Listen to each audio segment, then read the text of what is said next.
സദ്ഗുരുഭ്യോ നമഃ.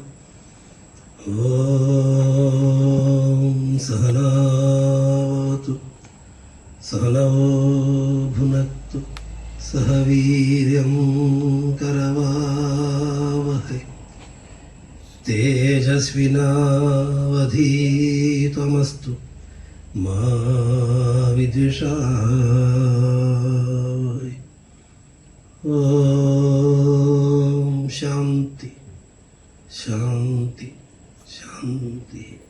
പ്രിയമുള്ളവരെ, ആദ്യമേ തന്നെ സർവസങ്കല്പങ്ങളും ഭാരതീയ ഋഷിപരമ്പരയുടെ പദകമലങ്ങളിലും ധർമ്മസ്വരൂപനായ ഭഗവാൻ ശ്രീരാമചന്ദ്ര മഹാപ്രഭുവിൻ്റെ പാദപത്മങ്ങളിലും ശക്തിസ്വരൂപിണിയായ ജഗദംബയുടെ പദകമലങ്ങളിലും സേവനം കൊണ്ടും കർമ്മം കൊണ്ടും ആത്മാരാമ പദവി ആർജിച്ച ആഞ്ജനേയ മഹാപ്രഭുവിൻ്റെ പാദപത്മങ്ങളിലും ധന്യമായ ഈ മുഹൂർത്തത്തിൽ ഇവിടെ എത്തിയിരിക്കുന്ന നിങ്ങളുടെ മനസ്ഥിതികളിലും ഒരു ഭഗവത് വിഗ്രഹത്തിൽ അർപ്പിക്കുന്ന പൂജാപുഷ്പങ്ങൾ എന്ന വണ്ണം സമർപ്പിച്ചുകൊള്ളട്ടെ. എല്ലാവർക്കും നമസ്കാരം. നമ്മൾ സുന്ദരകാണ്ഡത്തിലെ ഹനുമാൻ എന്ന വിഷയത്തെ ആസ്പദമാക്കിയിട്ടുള്ള ചർച്ചകളാണ് ഇന്നലെ നടന്നത്. അതിൻ്റെ തുടർച്ചയാണ് ഇന്ന് നടത്തേണ്ടത്. നമ്മൾ ഇന്നലെ പറഞ്ഞു, സുന്ദരകാണ്ഡത്തെ നമ്മൾ 11 ഭാഗങ്ങളായിട്ട് കണ്ടു എന്ന് പറഞ്ഞു, അല്ലേ? ഏതൊക്കെയാ 11 ഭാഗങ്ങൾ? ഏതൊക്കെയാ? ഒന്നാമത്തത് സമുദ്രലംഘനം. 2, സമുദ്രലംഘനത്തിൽ പോയ സമയത്ത് എന്താ സംഭവിച്ചത്? മാർഗവിഘ്നം. മാർഗവിഘ്നം കഴിഞ്ഞാൽ പിന്നെ ലങ്കാലക്ഷ്മി മോക്ഷം. ലങ്കയിലെത്തി, ലങ്കാലക്ഷ്മി മോക്ഷം. പിന്നെ ലങ്കാലക്ഷ്മിക്ക് മോക്ഷം കൊടുത്തു കഴിഞ്ഞാൽ പിന്നെ എന്താ സംഭവിച്ചത്? സീത സന്ദർശനം. സീതയെ കണ്ടു. സീതാ സന്ദർശനം കഴിഞ്ഞാൽ രാവണന്റെ പുറപ്പാട്, രാവണന്റെ ഇച്ഛാഭംഗം, ഹനുമൽ സീത സംവാദം, ലങ്കാമർദ്ദനം, ഹനുമാൻ രാവണ സഭയിൽ, ലങ്കാദഹനം, ഹനുമാന്റെ പ്രത്യാഗമനം. ഇങ്ങനെ 11 ഭാഗങ്ങളാണ് സുന്ദരകാണ്ഡത്തിൽ നമുക്ക് ചർച്ച ചെയ്യാനുള്ളത്. അതിൽ കേവലം 3 ഭാഗങ്ങൾ മാത്രമാണ് നമുക്ക് ഇന്നലെ ചർച്ച ചെയ്യാൻ വേണ്ടി സാധിച്ചത്. ഏതൊക്കെയായിരുന്നു? ആദ്യത്തത് സമുദ്രലംഘന ചിന്ത, മാർഗവിഘ്നം, ലങ്കാലക്ഷ്മി മോക്ഷം. ഈ 3 കാര്യങ്ങളിൽ ഹനുമാൻ സ്വാമി എന്താണ് എന്നതിനെ കുറിച്ചുള്ള ഒരു ചിത്രം പൂർണ്ണമായിട്ടല്ലെങ്കിലും ചെറിയ രീതിയിലെങ്കിലും നമുക്ക് മനസ്സിലായിട്ടുണ്ടാകുമെന്നാണ് എൻ്റെ കരുതൽ. ശരിയോ തെറ്റോ? പറയണില്ല അല്ലേ? ശരി, എന്താവട്ടെ. സമയമില്ലാത്തത് കൊണ്ട് അടുത്ത വിഷയത്തിലേക്ക് പോകാം. 4ാമത്തെ ഭാഗം എന്ന് പറയുന്നത് സീതാ സന്ദർശനമാണ്. 3 ഭാഗം കഴിഞ്ഞു. 4ാമത്തെ ഭാഗം സീതാ സന്ദർശനം. നമ്മൾ ഹനുമാൻ സ്വാമി ലങ്കാലക്ഷ്മിയെ ഇടത്തെ കാലുവെച്ച് ലങ്കയിൽ കാലുവെച്ച് ഇടത്തെ കൈകൊണ്ട് ലങ്കാലക്ഷ്മിയുടെ മുഖത്തടിച്ചപ്പോൾ ലങ്കാലക്ഷ്മി പറഞ്ഞു, ലങ്കയും നിന്നയാൽ ജിതയായിരുന്നെടൂ. ലങ്ക നിന്നെ കൊണ്ട് ഇന്ന് മോക്ഷത്തിലേക്ക് എത്തിയിരിക്കുന്നു, അഥവാ ലങ്കയെ നീ ജയിച്ചിരിക്കുന്നു. അങ്ങനെയല്ലേ പറഞ്ഞത്? അതോടൊപ്പം രാമായണത്തിൽ പറയുന്നു, ലങ്കാശ്രീ അവിടെ നിന്ന് പോയി, ലങ്കയുടെ ലക്ഷ്മി അവിടെ നിന്നും പോയി എന്ന് വെച്ചാൽ ലങ്കയുടെ ഐശ്വര്യം അതോടുകൂടി പോയി. ഏതോടുകൂടി? സാക്ഷാൽ ആഞ്ജനേയ സ്വാമി ആ ലങ്കാപുരത്തിൽ കാലുവച്ചതോടുകൂടി അവിടുത്തെ ഐശ്വര്യം പോയി എന്ന് വെച്ചാൽ എന്താ? ലങ്കയുടെ അധപ്പതനം ആരംഭിച്ചു എന്നർത്ഥം. ചിലപ്പോൾ നമ്മൾ പറയാറില്ലേ, ചില ആളുകൾ വരുമ്പോൾ കരണ്ട് പോകുമ്പോൾ പറയാറില്ലേ, നല്ല ഐശ്വര്യ എന്ന് പറയാറില്ലേ, അല്ലേ? അതുപോലെ ആഞ്ജനേയൻ, സാക്ഷാൽ ആഞ്ജനേയൻ ആ ലങ്കാ നഗരത്തിലേക്ക് കാലുവെച്ച സമയത്ത്, ലങ്കാപുരിയിലേക്ക് കാലുവെച്ച സമയത്ത് ലങ്കാലക്ഷ്മി അവിടെ നിന്നും ഇറങ്ങിപ്പോയി. എന്നാൽ അതിന്റെ അർത്ഥം ലങ്കയിൽ ഐശ്വര്യമുണ്ടായിരുന്നു. അതല്ലേ നേരത്തെ ആഞ്ജനേയൻ കടലിന് മുകളിലൂടെ പറന്നു വന്ന സമയത്ത് ലങ്കയെക്കുറിച്ച് വർണ്ണിക്കുന്ന ഭാഗമുണ്ട്. ഞാൻ വിശദമായിട്ട് അവിടെ പറഞ്ഞിട്ടില്ല, കാരണം സമയമില്ലാത്തത് കൊണ്ട്. ആ ലങ്കാ നഗരത്തിന്റെ മനോഹാരിതയെക്കുറിച്ച്, അതിന്റെ സ്വർണ്ണമയമായിരിക്കുന്ന കൊട്ടാരങ്ങളെക്കുറിച്ച്, അതിന്റെ എല്ലാ പ്രൗഢിയെക്കുറിച്ചും രാമായണത്തിൽ വിവരിക്കുന്നുണ്ട്. അത്രത്തോളം ശ്രേഷ്ഠമായിരുന്നു, അത്രത്തോളം ഐശ്വര്യം നിറഞ്ഞതായിരുന്നു ലങ്കയത്രേ. പക്ഷേ ഇവിടെ പറയുന്നു ലങ്കാശ്രീ അവിടെ നിന്നും ഇറങ്ങിപ്പോയി എന്നാണ് അതിന്റെ അർത്ഥം. സാക്ഷാൽ ആഞ്ജനേയൻ ലങ്കയിലെത്തിയ സമയത്ത് ലങ്കയുടെ അധപ്പതനം ആരംഭിച്ചു എന്ന് പറഞ്ഞാൽ ലങ്ക നശിക്കാൻ ആരംഭിച്ചു എന്നുള്ളതല്ല. ആ ലങ്കയിലുള്ള രാവണന്റെ ചെയ്തികൾ കൊണ്ട്, അധർമ്മം കൊണ്ട് അവിടെ സംഭവിച്ചിരിക്കുന്ന വിഷയങ്ങൾക്ക് മാറ്റം വരാൻ പോകുന്നു എന്നുള്ളതിന്റെ സൂചനയാണ് അധ്യാത്മരാമായണത്തിലൂടെ എഴുത്തച്ഛൻ നമുക്ക് മുമ്പിൽ കാണിച്ചു തരുന്നത്. മനസ്സിലായോ? അങ്ങനെ ആഞ്ജനേയ സ്വാമി ആ ലങ്കയിലെത്തി. ലങ്കാലക്ഷ്മി അവിടെ നിന്ന് പോയി. പിന്നീടുള്ള ഭാഗം നോക്കാം. ദേവിയെ അന്വേഷിക്കുക എന്നുള്ളതാണ് പിന്നീട് ആരുടെ ദൗത്യം? ആഞ്ജനേയന്റെ ദൗത്യം. കാരണം വന്നതിന് വേണ്ടിയിട്ട് ദേവിയെ കാണുന്നുള്ളതാണ്. ഇതിനിടയിൽ ഒരുപാട് കാര്യങ്ങൾ പറയാറുണ്ട്. അതായത് സന്ധ്യാസമയത്താണ് ആഞ്ജനേയൻ ലങ്കയിൽ എത്തിച്ചേർന്നത്. സൂര്യൻ പോകുന്നതും ആഞ്ജനേയൻ എത്തുന്നതും ഒരുമിച്ചാണ് പദം വയ്ക്കുന്നുണ്ട്. എന്ന് വെച്ചാൽ സന്ധ്യാസമയത്താണ് ഹനുമാൻ സ്വാമി അവിടെ എത്തിയെന്നർത്ഥം. അങ്ങനെ കുറെ വിസ്തരിക്കുന്ന കുറെ ഭാഗങ്ങളുണ്ട്. സുന്ദരകാന്ഡത്തിലെ വ്യാഖ്യാനം എന്നുള്ള വിഷയമല്ലാത്തത് കൊണ്ട് ഞാൻ അതിലേക്ക് കടക്കുന്നില്ല. നമ്മൾ ആഞ്ജനേയന്റെ കോൺസെൻട്രേറ്റ് ചെയ്ത് മാത്രമാണ് പോകുന്നത്. ഹനുമാൻ സ്വാമി അല്ലെങ്കിൽ സുന്ദരകാന്ഡത്തിലെ ഹനുമാൻ എന്നതായതുകൊണ്ട് ഹനുമാൻ സ്വാമിയുടെ ഭാഗങ്ങൾ മാത്രമാണ് നമ്മളിപ്പോൾ ചർച്ചയ്ക്ക് വെക്കുന്നത്. എന്തായാലും സീതാദേവിയെ അന്വേഷിക്കുക എന്നുള്ള വലിയ ദൗത്യമായിട്ടാണ് ആഞ്ജനേയൻ അവിടെ എത്തിച്ചേർന്നത്. അതുകൊണ്ട് തന്നെ ലങ്കയിലെത്തിയ ഹനുമാൻ എന്താ ചെയ്യുന്നത്? സീതാദേവി എവിടെയാണെന്ന് അന്വേഷിക്കുകയാണ് ചെയ്യുന്നത്. അതിനു വേണ്ടിയിട്ട് ആദ്യം ഹനുമാന്റെ മനസ്സിലേക്ക് വരുന്നത് നോക്കൂ, രാമായണത്തിൽ പറയുന്നു, ദശവദന മണിനിലയമായിരിക്കും മമ ദേവി ഇരിപ്പേടമെന്നോർത്തു മാരുതി. എന്താ ദശവദനൻ? ആരാ ദശവദനൻ? രാവണൻ. രാവണൻ ഇരിക്കുന്ന സ്ഥലത്തായിരിക്കുമോ എന്റെ ദേവി എന്ന്, എന്റെ സീതാദേവി എന്ന്, എന്റെ സീതമ്മ എന്ന് ആദ്യം ആഞ്ജനേയന് മനസ്സിലൊന്ന് ഓർത്തു. കാരണം എന്താ? സീതാദേവി ആരാ കെട്ടുകൊണ്ടുവന്നത്? ദശവദനൻ, രാവണനാണ്. അപ്പൊ രാവണൻ സീതാദേവിയെ തന്റെ അന്തഃപുരത്തിൽ പറപ്പിച്ചിരിക്കുകയാണോ എന്നുള്ള ശങ്ക കൊണ്ട് ആഞ്ജനേയ സ്വാമി ആദ്യം മനസ്സിൽ വിചാരിച്ചു, എന്റെ സീതാമാതാവ് എവിടെയായിരിക്കും? ദശവദനന്റെ അന്തഃപുരത്തിലായിരിക്കുമോ എന്ന് ശങ്കിക്കുന്നു. അങ്ങനെ ശങ്കിച്ചിരിക്കുന്ന സമയത്ത് അസുരപുരി കനിവിനോട് ചൊല്ലിയ ഒരു ധ്യാനദേശയെ തിരഞ്ഞു. അങ്ങനെ ചിന്തിച്ച സമയത്താണ് കുറച്ചു മുമ്പ് കടൽ ചാടിക്കിടന്ന സമയത്ത്, മാർഗവിഘ്നം ഉണ്ടായ സമയത്ത് ഹനുമാൻ സ്വാമിയോട് പറഞ്ഞു, സുരസ, ഉദ്യാനത്തിലാണ് ആരിയ്ക്കുന്നത്? അശോകവനിയിലാണ് ആരിയ്ക്കുന്നത്? സീതാദേവി ഇരിക്കുന്നതെന്ന് പറഞ്ഞിട്ടുണ്ട്. പെട്ടെന്ന് അത് ഓർമ്മയിൽ വന്നു. നോക്കൂ, ഇവിടെ സൂചിപ്പിക്കുന്ന ഒരു കാര്യം, സീതാദേവിയെ കടത്തിക്കൊണ്ടുവന്നത് രാവണനാണ്. രാവണന്റെ ഉദ്ദേശം സീതാദേവിയെ തന്റെ പത്നിയാക്കുക എന്നുള്ളതാണ്.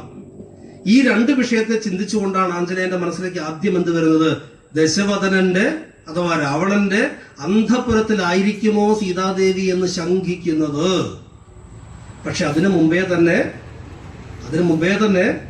ആഞ്ജനേയനോട് പറഞ്ഞിട്ടുണ്ട്, ഉദ്യാനത്തിലാണ് എന്ന് പറഞ്ഞിട്ടുണ്ട്. പക്ഷെ അല്പസമയത്തേക്ക് അത് മറന്നുപോയി, അല്ലേ? നോക്കൂ, നമ്മുടെ ജീവിതത്തിലും ഞാൻ ഇന്നലെ പറഞ്ഞു, നമ്മൾ ഇരിക്കുന്നവരൊക്കെ ആരാ? ഹനുമാന്മാരാണ്. നമ്മളൊക്കെയാണ് ഹനുമാൻ. നമ്മൾ ചില കാര്യങ്ങളൊക്കെ നമുക്ക് കൃത്യമായിട്ട് അറിയാമെങ്കിലും ചിലപ്പോൾ അതങ്ങോട്ട് മറന്നു പോകാറുണ്ടോ? ഇവിടെ ഹനുമാൻ അതാ സംഭവിച്ചത്. ഹനുമാൻ സ്വാമിയോട് ആദ്യമേ തന്നെ പറഞ്ഞിട്ടുണ്ട്, ഇന്ന സ്ഥലത്താണ് ദേവി ഉള്ളത്, നീ അവിടെ പോയിട്ട് ദേവിയെ കണ്ടോളൂ എന്ന് പറഞ്ഞിട്ടുണ്ട്. പക്ഷേ നമ്മുടെയൊക്കെ മനസ്സ് പോലെ തന്നെ ആദ്യം ഹനുമാൻ സ്വാമി വിചാരിച്ചു ദശവദനന്റെ അന്തഃപുരത്തിലായിരിക്കുമോ എന്ന് ശങ്കിക്കുന്നു. പക്ഷെ ഹനുമാൻ സ്വാമിക്ക് ഈശ്വരാധീനവും ഗുരുത്വവും ശ്രീരാമന്റെ അനുഗ്രഹവും ഉള്ളത് കൊണ്ട് ഉടനെ തന്നെ വന്നു, അതല്ല, അവിടെയല്ല, എന്നോട് പറഞ്ഞിട്ടുണ്ടല്ലോ, എവിടെയാ? ഉദ്യാനത്തിലാണ് സീതാദേവി ഇരിക്കുന്നത് എന്ന് പറഞ്ഞ അപ്പോൾ തന്നെ ഓർമ്മ വന്നു. അപ്പോൾ തന്നെ ആ ഓർമ്മ വരുന്നതിനെയാണ് എന്ത് പറയുന്നത്? ഗുരുത്വം. എന്താണ് ഗുരുത്വം? പുതിനെ ഗുരുനാഥൻ പറഞ്ഞിട്ടുണ്ട്, വേണ്ടുന്നത് വേണ്ട സമയത്ത് തോന്നണമെടോ. എന്താണ് വേണ്ടുന്നത്? വേണ്ട സമയത്ത് തോന്നണമെടോ. നമുക്ക് വേണ്ടുന്നത് വേണ്ട സമയത്ത് തോന്നിയെങ്കിൽ അല്ലേ കാര്യമുള്ളൂ? ആണോ അല്ലയോ? അല്ലാണ്ട് ഒരു മണിക്കൂർ കഴിഞ്ഞിട്ട് ഇപ്പൊ തോന്നേണ്ട ഒരു കാര്യം 1 മണിക്കൂർ കഴിഞ്ഞ് തോന്നിയൊരു കാര്യമുണ്ടോ? ഒരിക്കലുമില്ല.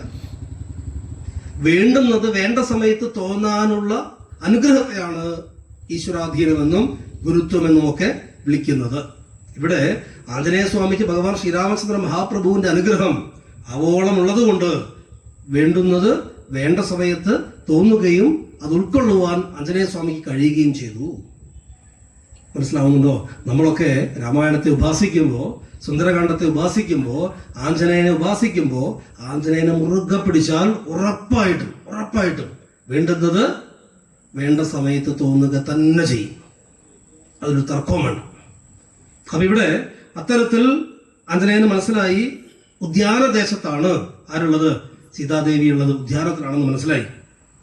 അങ്ങനെ കനകമണി അല്ലെങ്കിൽ സ്വർണം കൊണ്ട് നിർമ്മിച്ചിരിക്കുന്ന ഈ കൊട്ടാരങ്ങളിൽ ഒന്നും തന്നെ സീതാദേവിയെ കാണാതെ ആഞ്ജനേയൻ അന്വേഷിച്ച് നടക്കുകയാണ്. ഉദ്യാനം എവിടെയാണെന്ന് അന്വേഷിച്ച് നടക്കുകയാണ്. നോക്കൂ, ആദ്യ ഭാഗത്ത് നമ്മൾ ഇന്നലെ പറഞ്ഞു, നിന്റെ കൂടെ നിന്റെ പിതാവുണ്ടല്ലോ എന്ന് ആഞ്ജനേയനോട് ആര് പറഞ്ഞിട്ടുണ്ട്? ജാമ്പവാൻ പറഞ്ഞിട്ടുണ്ട്, ഇല്ലേ? ഇന്നലെ നമ്മൾ ചർച്ച ചെയ്തു. അല്ലയോ ആഞ്ജനേയ, നീ ഭയപ്പെടണ്ട, നിന്റെ കൂടെ നിന്നെ സഹായിക്കാൻ ആരുണ്ട്? നിന്റെ അച്ഛനുണ്ട്, വായുദേവനുണ്ട് എന്ന് പറഞ്ഞു. ഇവിടെയാണ് ആ ജാമ്പവാന്റെ വാക്ക് അർത്ഥവത്താവുന്നത്. ആഞ്ജനേയൻ സീതാദേവി ഉദ്യാനദേശത്താണെന്ന് അറിയാം, പക്ഷെ എവിടെയാണ് ഉദ്യാനം എന്നറിയണ്ടേ? മുമ്പ് ഇവിടെ വന്നിട്ടില്ലല്ലോ, ഉദ്യാനം എവിടെയാന്ന് അറിയണ്ടേ? അങ്ങനെ ശങ്കിച്ച് നിൽക്കുന്ന സമയത്ത് ഉദ്യാനത്തിൽ എന്താ ഉണ്ടാവുക? പൂക്കളൊക്കെ ഉണ്ടാവും, അല്ലേ? ഈ പൂക്കളിൽ നിന്നുള്ള സുഗന്ധം വായുദേവൻ പതുക്കെ പതുക്കെ പതുക്കെ പതുക്കെ ആഞ്ജനേയന്റെ എവിടേക്ക് എത്തിച്ചു? മൂക്കിൻ തുമ്പിലെത്തിച്ചു. നോക്കൂ, അച്ഛന്റെ അനുഗ്രഹം എങ്ങനെ വരുന്നത് കണ്ടോ? ആ പൂക്കളുടെ മണം എവിടെ നിന്നാണ് വരുന്നതെന്ന് അന്വേഷിച്ചുകൊണ്ട് ആ ദിക്കിലേക്ക് ആഞ്ജനേയൻ പോകുന്നു. നോക്കൂ, അനുഗ്രഹം വരുന്നതേ ഒരു ഭഗവാൻ ഇറങ്ങി വന്നിട്ട് ഇതാ അനുഗ്രഹം പിടിച്ചോ എന്ന് പറഞ്ഞിട്ട് മാത്രമല്ല. ഇവിടെ പൂക്കളുടെ മണം വന്ന സമയത്ത് അത് ഉദ്യാനത്തിൽ നിന്നാണ് എന്ന് മനസ്സിലാക്കാനുള്ള ബുദ്ധി ആർക്കുണ്ടായിരുന്നു? ആഞ്ജനേയനുണ്ടായിരുന്നു. അതിനെയാണ് രണ്ടാമത് ഞാൻ നേരത്തെ പറഞ്ഞ ഗുരുത്വം.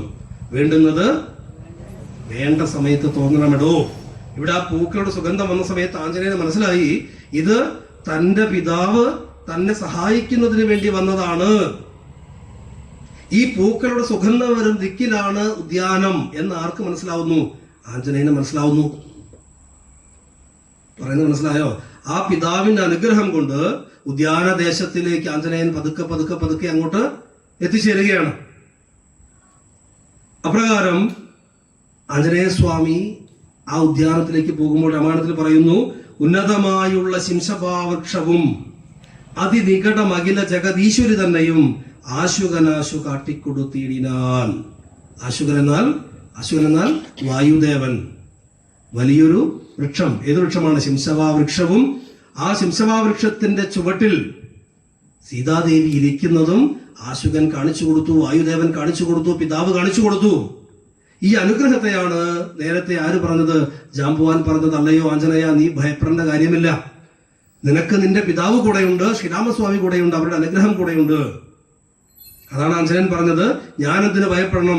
ശ്രീരാമചന്ദ്ര മഹാപ്രഭു തന്നിരിക്കുന്ന അങ്കുലീയം എന്റെ കയ്യിലുണ്ട്, അച്ഛൻ എന്റെ കൂടെയുണ്ട്, എന്റെ പിതാവിന്റെ അനുഗ്രഹം എനിക്ക് കൂടെയുണ്ട്, വായു വേഗത്തിൽ സഞ്ചരിക്കുവാൻ അനുഗ്രഹം അദ്ദേഹം എനിക്ക് നൽകിയിട്ടുണ്ട് എന്ന ആഞ്ജനേയ സ്വാമിയുടെ മനസ്സിന്റെ ഉറപ്പാണ് ഇവിടെ പാലിക്കപ്പെടുന്നത്. മനസ്സിലാവുന്നുണ്ടോ? ആ മനസ്സിന്റെ ഉറപ്പെന്ന് പറയാൻ കാരണം എന്താ? യാതൊരു ശങ്കയ്ക്കും ഇടയില്ലാതെ, യാതൊരു സംശയത്തിനും ഇടയില്ലാതെ ആഞ്ജനേയൻ എന്ത് പറഞ്ഞു? ശ്രീരാമസ്വാമി തന്ന അങ്കുലീയം എന്റെ ശിരസിലുണ്ട്, എന്റെ അച്ഛൻ എന്റെ കൂടെയുണ്ട്, വായുദേവൻ എന്റെ കൂടെയുണ്ട്, പിന്നെ എനിക്ക് എന്തിന് ഭയം വേണം? ഇത് ആരുറപ്പിച്ചു? ആഞ്ജനേയൻ ഉറപ്പിച്ചു. ആ ഉറപ്പിച്ച വിശ്വാസം, ആ ഉറച്ച വിശ്വാസം ആഞ്ജനേയനെ സംരക്ഷിക്കുന്നതാണ് നമ്മൾ കണ്ടത്. എവിടെയാണ് സീതാദേവി എന്നും എവിടെയാണ് ഉദ്യാനമെന്നും അറിയാതിരുന്ന സമയത്ത്, കാരണം എന്താ? രാത്രിയാണ്, സന്ധ്യാസമയത്താണല്ലോ അവിടെ എത്തിച്ചേർന്നത്. മനസ്സിലാവുന്നുണ്ടോ? ഈ സന്ധ്യാസമയത്ത് എന്താ ഹലോജൻ ബൾബൊന്നുമില്ലല്ലോ അവിടെ ഉദ്യാനം കണ്ടുപിടിക്കാൻ. അപ്പോഴാണ് വായുദേവൻ തന്റെ മകനെ അനുഗ്രഹിച്ചത്. എങ്ങനെ? ആ ഉദ്യാനത്തിൽ നിന്ന് വരുന്ന പൂക്കളുടെ സുഗന്ധം കൊണ്ട്, ആ സുഗന്ധം വന്ന ദിക്കിനെ ലക്ഷ്യമിട്ടുകൊണ്ട് ആഞ്ജനേയ സ്വാമി ചെന്നപ്പോഴാണ് ആ ഉദ്യാനത്തിൽ വലിയൊരു ശിംശപാവൃക്ഷവും അതിന്റെ ചുവട്ടിൽ സീതാദേവിയെയും ആഞ്ജനേയ സ്വാമിക്ക് ആശുകൻ വായുദേവൻ കാണിച്ചു കൊടുത്തത്. നോക്കൂ, എത്ര മനോഹരമായിട്ടുള്ള മുഹൂർത്തമാണെന്ന് ആലോചിച്ച് നോക്കുക. രാമായണത്തിന്റെ ഏറ്റവും കാതലായിട്ടുള്ള, കാരണം ഈ രാമായണം അടിസ്ഥാനപ്പെടുത്തി മുന്നോട്ട് പോകുന്നത് മുഴുവൻ ശക്തി സ്വരൂപിണിയായിരിക്കുന്ന ജഗദംബയെ കണ്ടെത്തുക എന്നുള്ളതാണ്. ആണോ അല്ലയോ? ആ ശക്തി സ്വരൂപിണിയായിട്ട് ജഗദംബയെ കണ്ടെത്തുന്നതിന് വേണ്ടിയിട്ട് നിയോഗിക്കപ്പെട്ട ആഞ്ജനേയൻ തന്റെ ലക്ഷ്യം നിറവേറ്റുന്ന ഏറ്റവും സുന്ദരമായിട്ടുള്ള മുഹൂർത്തമാണ് സുന്ദരകാന്ഡത്തിലെ ഈ ഭാഗം. അവിടെ സീതാദേവിയെ കണ്ടെത്തുന്നതിന് വേണ്ടിയിട്ട് ആഞ്ജനേയനെ സഹായിച്ച പിതാവ് വായുദേവൻ ആ സുഗന്ധത്തിലൂടെയാണ് തന്റെ ലക്ഷ്യത്തിലേക്ക് എത്തിച്ചത്. ശരിയോ തെറ്റോ? ആലോചിച്ച് നോക്കുക. പഞ്ചേന്ദ്രിയങ്ങൾ ഏതൊക്കെയാ? പഞ്ചേന്ദ്രിയങ്ങൾ കണ്ണ്, മൂക്ക്, നാക്ക്, ത്വക്ക്, ചെവി. ഈ 5 പഞ്ചേന്ദ്രിയങ്ങളുടെ സമ്മിശ്രമായിട്ടുള്ള തത്വം സുന്ദരകാന്ഡത്തിൽ കൃത്യമായിട്ടുണ്ട്. അതിന്റെ ഡെപ്തിലേക്ക് നമ്മളിപ്പോൾ പോകുന്നില്ല, പിന്നീട് എപ്പോഴെങ്കിലും അവസരം നമുക്ക് ചർച്ച ചെയ്യാം. എന്തായാലും ഇവിടെ ആ വായുദേവന്റെ അനുഗ്രഹം കൊണ്ട് ആഞ്ജനേയ സ്വാമി സീതാദേവിയെ സീതമ്മയെ കണ്ടുമുട്ടുന്ന രംഗം സീതാ സന്ദർശനം എന്ന രീതിയിൽ നമുക്ക് രാമായണത്തിൽ കാണാം. അവിടെയാണ് ആ സീതാദേവിയെ കണ്ട സമയത്ത് നമ്മളാണെങ്കിൽ എന്താ ചെയ്യുക? നമ്മളിപ്പോൾ ഒരാളൊരു ദൗത്യം പറഞ്ഞ് ഏൽപ്പിച്ചു, നമ്മളാണ് കണ്ട മാത്രം നമസ്കാരം, ഞാൻ ഇനി ആൾ വന്നിട്ട് വരാട്ടോ, എത്ര കാലമായി കണ്ടിട്ട് ഞാൻ എൻ്റെ പണിയൊക്കെ നിർവഹിച്ചു അല്ലേ പറയില്ലേ? നോക്കൂ, ഇവിടെയാണ് ആഞ്ജനേയന്റെ മറ്റൊരു കഴിവ് നമ്മൾ പഠിക്കേണ്ട തത്വം. ആഞ്ജനേയൻ ചെയ്തത് എന്താ? വിടബി വരശിരസി നിബിഡച്ചതാന്തർഗതൻ വിസ്മയം പൂണ്ട് മറഞ്ഞിരുന്നിടിനാൻ. ആ വലിയ ഒരു വൃക്ഷത്തിന്റെ മുകളിൽ തളിരിലകളുടെ ഉള്ളിൽ ആരും കാണാത്ത രീതിയിൽ ചെറിയ ശരീരത്തോടു കൂടിയിട്ട് ഒളിച്ചിരുന്നു. എന്തിനായിരിക്കും അത്? രണ്ട് കാര്യമുണ്ട് ഇവിടെ. ആഞ്ജനേയ സ്വാമി സീതാദേവിയെ മുൻപ് കണ്ടിട്ടില്ല, ഒന്ന്. രണ്ട്, രാവണൻ സീതാദേവിയെ അപഹരിച്ചു കൊണ്ടുവന്നതിന് ശേഷം സീതാദേവിയുടെ പ്രതികരണം എന്താണ് എന്ന് ഹനുമാൻ സ്വാമിക്ക് അറിയില്ല. രണ്ട് വിഷയങ്ങൾ അവിടെ നിൽക്കുന്നുണ്ട്. ഇതിലെ യാഥാർത്ഥ്യം എന്താണ് ആ സമയത്തെ അന്തരീക്ഷം എന്ന് കൃത്യമായിട്ട് ഹനുമാൻ സ്വാമിക്ക് മനസ്സിലായിട്ടില്ല. കാര്യങ്ങളെ കുറിച്ചൊന്ന് പഠിക്കണം എന്നുള്ളത് അത്യാവശ്യം ആണോ അല്ലയോ? പക്ഷെ നമ്മൾ അങ്ങനെ ചെയ്യില്ല, നമ്മൾ എടുത്തുചാട്ടക്കാരല്ലേ? ആണോ അല്ലയോ? അവിടെയാണ് ആഞ്ജനേയ സ്വാമി നമ്മളെ പഠിപ്പിക്കുന്ന വലിയൊരു തത്വമാണ് ഇനിയുള്ളത്. ഏത് വിഷയത്തിൽ ഇറങ്ങുന്നതിന് മുമ്പും ഒന്നിരുന്ന് ആലോചിച്ച് ചിന്തിച്ച് ആ വിഷയത്തെക്കുറിച്ച്, സംസാരിക്കാൻ പോകുന്ന കാര്യത്തെക്കുറിച്ച്, ആ വ്യക്തിയെക്കുറിച്ച് ഒക്കെ കൃത്യമായിട്ടുള്ള ഒരു ധാരണ ഉണ്ടാക്കിയെടുക്കേണ്ടത് ആവശ്യമാണ്. കാരണം ആഞ്ജനേയൻ പോകുന്നത് വലിയൊരു ദൗത്യമായിട്ടാണ്.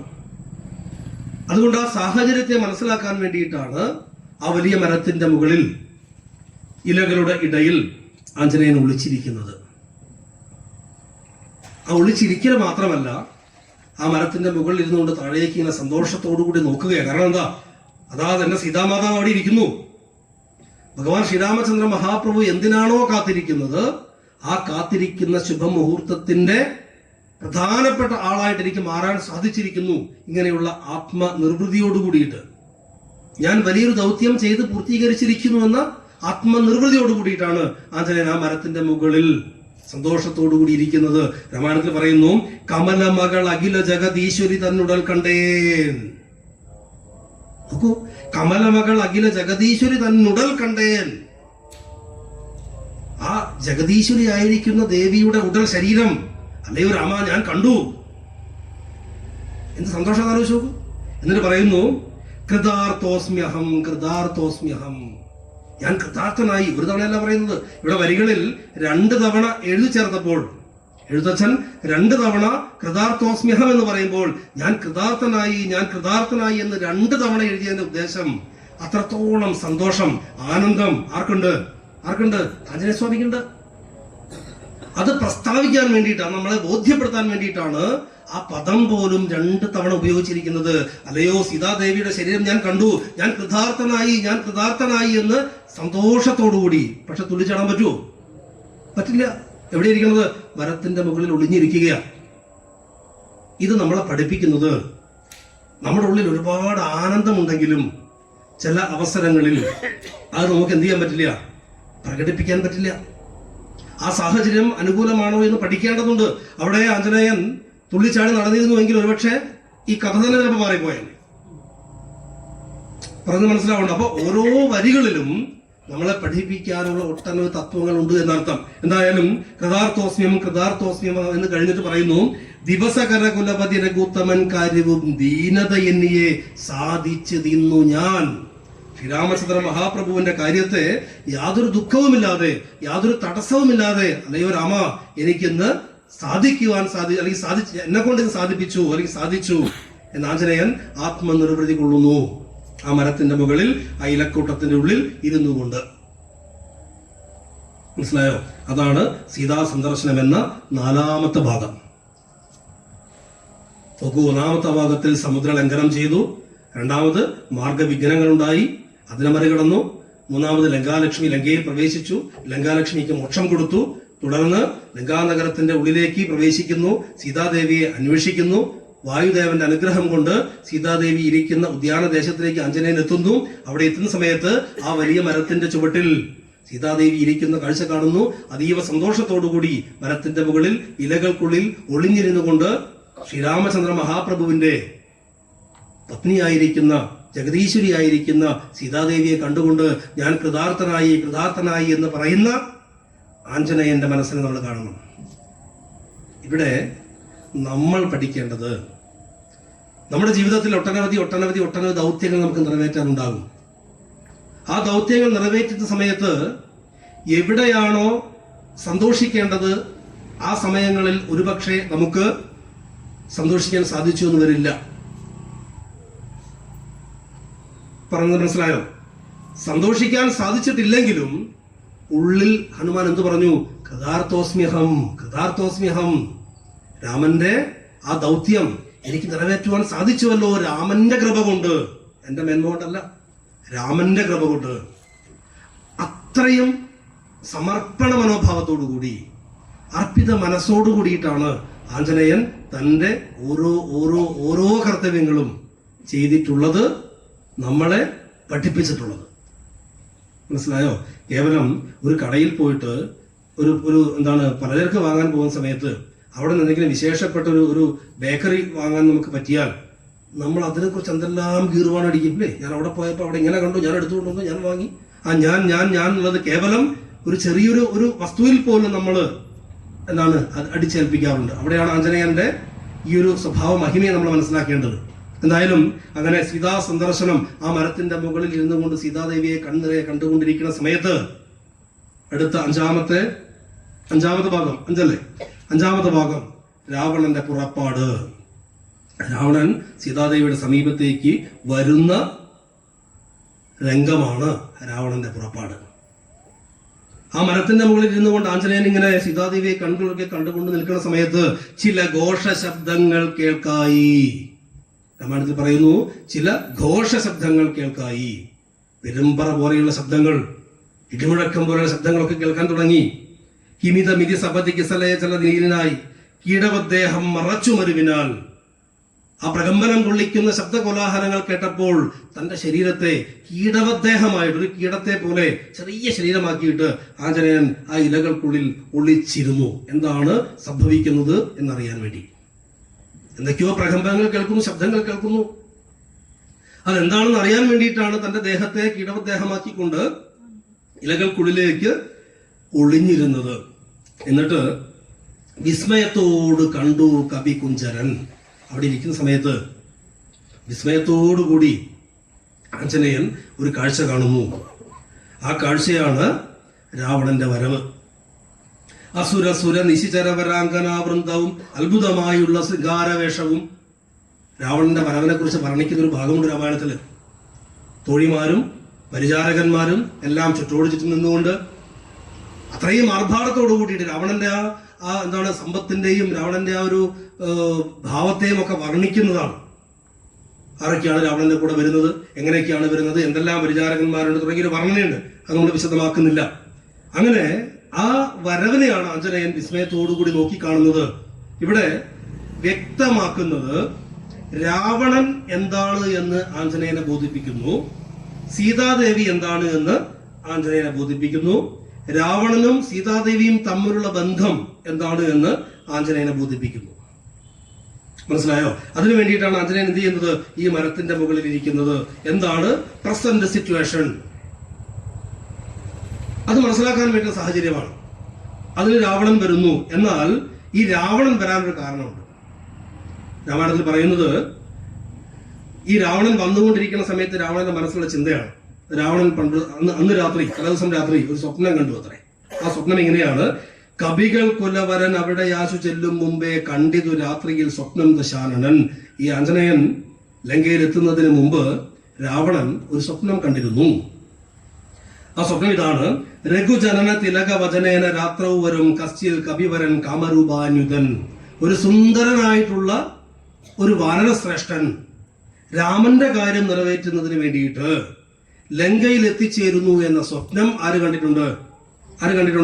രാവണൻ കണ്ടിട്ടുണ്ട്.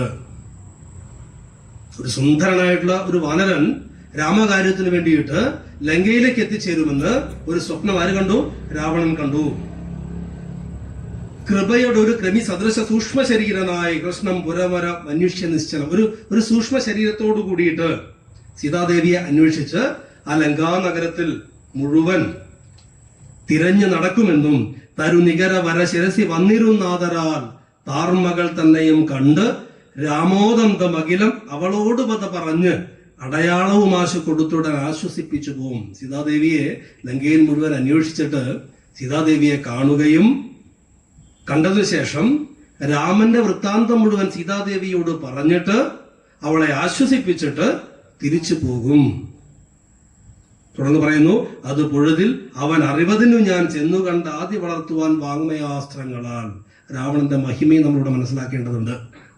രാമന്റെ മഹിമ മാത്രമല്ല, ഹനുമാൻ സ്വാമിയുടെ മഹിമ മാത്രമല്ല, രാവണന്റെ മഹിമ ഇവിടെ പറയുന്നുണ്ട്.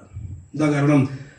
രാവണന്റെ പുറപ്പാടെന്ന ഭാഗത്തിൽ രാവണൻ തന്റെ സർവ്വ സൈന്യങ്ങളോടുകൂടി സർവ്വ അലങ്കാരങ്ങളോടുകൂടി പരിചാരകന്മാരോടുകൂടി സീതാദേവിയുടെ സമീപത്തേക്ക് വരുന്ന സമയത്ത് രാമായണത്തിൽ പറയുന്നത്, ഈ ഹനുമാൻ സ്വാമി ഇവിടെ എത്തുന്നതിന് മുമ്പ് തന്നെ രാവണൻ ഒരു സ്വപ്നം കണ്ടിരുന്നു. രാവണൻ ആലോചിക്കുകയാണ് സ്വപ്നത്തെ കുറിച്ച്. ആ സ്വപ്നത്തിൽ പറയുന്നത്, ഒരു സുന്ദര രൂപനായിരിക്കുന്ന ഒരു ഹനുമാൻ, ഒരു കുരങ്ങൻ, ഒരു വാനരൻ ഇവിടെ രാമന്റെ കാര്യത്തിന് വേണ്ടി ഇവിടെ എത്തിച്ചേരുമെന്നും എത്തിച്ചേർന്നിട്ട് കൃശശരീരനായിട്ട് ചെറിയ ശരീരത്തോടു കൂടിയിട്ട് രൂപം ധരിച്ചുകൊണ്ട് ഈ ലങ്കാനഗരിയിൽ സീതാദേവിയെ അന്വേഷിച്ച് നടക്കുമെന്നും സീതാദേവിയെ കണ്ടെത്തിയതിനു ശേഷം രാമന്റെ വൃത്താന്തം മുഴുവൻ സീതാദേവിയോട് പറയുകയും അവളെ ആശ്വസിപ്പിക്കുകയും എന്നിട്ട് തിരിച്ചു പോവുകയും ചെയ്യുമെന്നുള്ള സ്വപ്നം ഞാൻ കണ്ടു എന്ന് രാവണൻ ആലോചിക്കുകയാണ്. അതോടൊപ്പം രാവണൻ അടുത്ത വരിയിൽ പറയുന്നത്, അങ്ങനെയെങ്കിൽ ആ വാനരൻ മിക്കവാറും ഇവിടെയുള്ള ഏതെങ്കിലും മരത്തിന്റെ മുകളിൽ ഉണ്ടാകും. നോക്കൂ, രാവണന്റെ തപസ്, ഏറ്റവും വലിയ ശിവഭക്തനാണ് രാവണൻ. അതുകൊണ്ട് തന്നെ രാവണന് കൃത്യമായിട്ട് ദിശാബോധമുണ്ട്. ഇവിടെ രാവണൻ ഉറപ്പുണ്ട്, ഈ ഉദ്യാനത്തിലുള്ള ഏതോ മരത്തിന്റെ മുകളിൽ ആരുണ്ട്? ഈ പറയുന്ന സ്വപ്നത്തിൽ കണ്ട കുരങ്ങൻ ഉണ്ടാകും. അങ്ങനെയെങ്കിൽ അത് പൊഴുതിൽ അവൻ അറിവതിനു ഞാൻ, അവൻ അറിയുന്നതിന് വേണ്ടിയിട്ട്. ആരറിയുന്നതിന് വേണ്ടിയിട്ട്? ആ കുരങ്ങൻ അറിയുന്നതിന് വേണ്ടിയിട്ട്. എന്തിനു വേണ്ടിയിട്ടാ? ആ കുരങ്ങൻ ആരുടെ ദൂതനാണ്? രാമന്റെ ദൂതനാണ്. അപ്പൊ ഞാൻ ഇവിടെ പറയുന്ന കാര്യങ്ങൾ അവൻ മുഖാന്തരം ആരിലേക്ക് എത്തും? സാക്ഷാൽ ശ്രീരാമചന്ദ്രനിലേക്ക് എത്തും. മനസ്സിലാവുന്നുണ്ടോ? അതാണ് ഇവിടെ പറയുന്നത്, അത് പൊഴുതിൽ അവൻ അറിവതിനു ഞാൻ, അവൻ അറിയുന്നതിന് വേണ്ടി ഞാൻ ചെന്നു കണ്ട് ആദി വളർത്തുവൻ വാഗ്മയാസ്ത്രങ്ങളാൽ. വാക്ക് കൊണ്ടുള്ള അസ്ത്രം കൊണ്ട്. വാഗ്മയാസ്ത്രം എന്ന് പറഞ്ഞാൽ വാക്കാകുന്ന അസ്ത്രം. എന്റെ വാക്കാകുന്ന അസ്ത്രം കൊണ്ട് ഞാൻ അവിടെ ചെന്നുകൊണ്ട് ആദി വളർത്തും. എന്ന് വെച്ചാൽ എന്താ? ദുഃഖം വളർത്തും. ആർക്ക്? ഈ മരത്തിന്റെ മുകളിലിരിക്കുന്ന കുരങ്ങന്. എന്തിനു വേണ്ടിയിട്ട്? അത് രാമന്റെ അടുത്ത് എത്താൻ വേണ്ടിയിട്ടാണ്. മനസ്സിലാവുന്നുണ്ടോ പറഞ്ഞത്? അങ്ങനെ ആ രാവണൻ അടുത്ത വരിയിൽ പറയുന്നു, നോക്കൂ, രഘുപതിയോട് അതും അവൻ അശേഷമറിയിച്ച് രാമനും ഇങ്ങ് കോപിച്ചുടനെ വരും. ഞാനീ പറയുന്നതേ ഏതാ? രാവണൻ പറയുക, ഇങ്ങനെ കുരങ്ങൻ ഏതോ മരത്തിന്റെ മുകളിലുണ്ട്. അപ്പൊ എന്റെ ഉദ്ദേശം എന്താ? ഞാൻ അവിടെ ചെന്നിട്ട് സീതാദേവിയെ ഒരുപാട് സംസാരിക്കും, വാഗ്മയാസ്ത്രങ്ങൾ കൊണ്ട് ദ്രോഹിക്കും. ഇതാര് കേൾക്കും? ഈ മരത്തിന്റെ മുകളിലിരിക്കുന്ന ആഞ്ജനേയൻ, അല്ലെങ്കിൽ ആ കുരങ്ങൻ കേൾക്കും. ഈ കുരങ്ങൻ കേൾക്കേണ്ടത് ആരുടെ ആവശ്യമാണ്? രാവണന്റെ ആവശ്യമാണ്. കാരണം രാവണൻ പറയുന്നു, അത് മുഴുവൻ, ഈ കേട്ടത് മുഴുവൻ ഈ കുരങ്ങൻ ആരോട് പറയും? രഘുപതിയോട് അശേഷം അറിയിക്കും, ഒന്നും വിട്ടുപോകാതെ അറിയിക്കും. എന്നിട്ടോ രാമനും ഇങ്ങ് കോപിച്ചുടനെ വരും. ഇതൊക്കെ കേട്ടിട്ട് ആ രാമൻ ഇങ്ങോട്ട് കോപിച്ച് വരും. എന്നിട്ട് എന്തിനാ വരുന്നത്? രണശിരസി. അങ്ങനെ രാമൻ വന്നിട്ട് രണശിരസി, യുദ്ധമുഖത്ത്, രണശിരസി സുഖമരണം അതിനിശ്ചിതമായുള്ള രാമശരമേറ്റെനിക്കും വരും ദൃഢം. ആ യുദ്ധമധ്യത്തിൽ ഈ രാവണൻ പറഞ്ഞ വാക്കുകൾ കേട്ടിട്ട് ആ കേട്ട വാക്കുകളൊക്കെ ഈ കുരങ്ങൻ രാമനോട് പോയി പറയുമ്പോൾ രാമൻ കോപത്തോടുകൂടി ഇങ്ങോട്ട് വരികയും രാമനോട് യുദ്ധമുണ്ടാവുകയും രാമന്റെ കയ്യിലിരിക്കുന്ന അമ്പുകൊണ്ട് എനിക്ക് സുഖമരണം സംഭവിക്കുകയും ചെയ്യും. ഒന്ന് ആലോചിച്ചു രാവണൻ ചിന്തിച്ചത്. നമ്മളാണെങ്കിൽ എന്താ പറയുക? ആ വഴിക്ക് പോണ്ട, എന്നെ കൊല്ലും, ഓടാന്ന് പറയില്ലേ? ഇവിടെ രാവണൻ നിശ്ചയിച്ചിട്ടുണ്ട്, രാമന്റെ കൈ കൊണ്ടുള്ള അസ്ത്രം കൊണ്ട് മാത്രമേ എനിക്ക് മോക്ഷം ലഭിക്കൂ എന്ന് ആര് തീരുമാനിച്ചിട്ടുണ്ട്? രാവണൻ അറിയാം. അതിനുള്ള ഉപാധിയെ സൃഷ്ടിക്കുന്നു. നമ്മൾ ഇന്നലെ പറഞ്ഞിരുന്നു, ഇന്നലെ എന്താ പറയുന്നത്? മന്ദര ഏഷണി പറഞ്ഞത് രാമന് തന്റെ അവതാര ലക്ഷ്യം നിറവേറ്റാനാണെന്ന് പറഞ്ഞതുപോലെ ഇവിടെ ഈ സാഹചര്യങ്ങളെ സൃഷ്ടിക്കുന്ന എന്തിനു വേണ്ടിയിട്ടാ? രാവണന്